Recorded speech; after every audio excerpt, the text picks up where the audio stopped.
A mí no me van a meter miedo con Gustavo Petro, ni me van a asustar con las películas de terror que le inventan sin fundamento. El castrochavista, el socialista, el depredador que viene a comerse la economía y a acabar con estos cuentos chimbos para asustar a la gente y que se llene de físico terror por dentro. Horripilantes fábulas de la ultraderecha y del escuadrón antimamertos. Pero no, a mí no me asustan con Gustavo Petro. No me asustan primero porque tengo un muy buen recuerdo de su paso por el Congreso, sus valientes denuncias sobre la parapolítica y su feroz batalla contra la corrupción como senador por mucho tiempo. Fue Gustavo Petro quien destapó el carrusel de la contratación de Bogotá durante la administración de Samuel Moreno. Es Petro quien logra aterrizar el tema y preparar un documento con toda la información detallada que sirvió posteriormente para las investigaciones del caso y para que la justicia se moviera. Hasta ese momento eran tan solo chismes, pero solo hasta que Gustavo Petro se mete se logra saber cómo era el mecanismo y cómo operaba el carrusel de la contratación.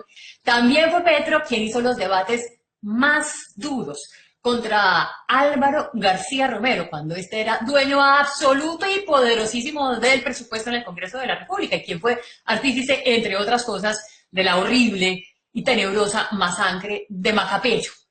Fue también Petro quien hizo los grandes debates sobre los falsos positivos y las matanzas de jóvenes a manos del ejército.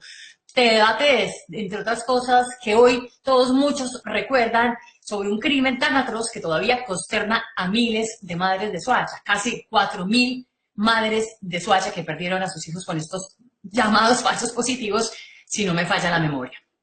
También fue Gustavo Petro el primero en hablar de la mermelada, o la tan conocida mermelada, cuando todavía se llamaba cupos indicativos en el gobierno de Pastrana.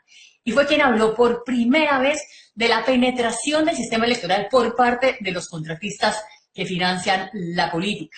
Y también fue quien lideró el debate de las chuzadas del DAS a magistrados, políticos y periodistas. Y contó Gustavo Petro cómo el DAS se volvió una herramienta de la más absoluta corrupción que luego da, entre otras cosas, paso, recordemos, a su liquidación. Si no fuera por Petro, no sabríamos, de hecho, muchas de las grandes verdades sobre los francotiradores del poder. Claramente, como la Contraloría y la Procuraduría, que son los dos órganos que se dedican a decapitar, por decirlo menos, a quienes se les atraviesan a los intereses de los grandes caciques de la política.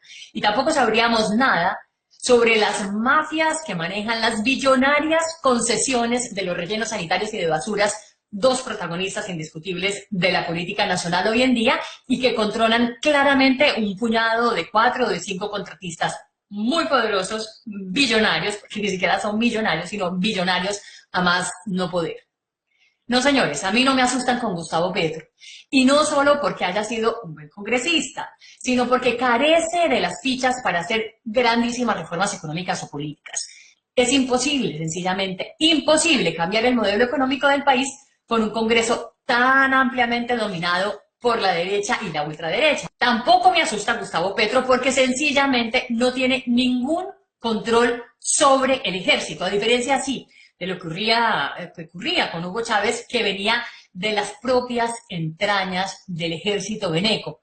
A Petro, de hecho, lo detestan los militares colombianos desde sus épocas de guerrillero y lo detestarían muchísimo más si llega a salir como presidente electo. Pero además, Petro no tiene los ríos de plata de PDVSA para regalar subsidios, casas y mercados. Subsidios que en Venezuela sí llegaron en algún momento a ser de 30.000 millones de dólares, algo que es completamente ridículo e inimaginable en Colombia. Estamos hablando, de hecho, que Venezuela es el país con las reservas más grandes de petróleo de todo el mundo.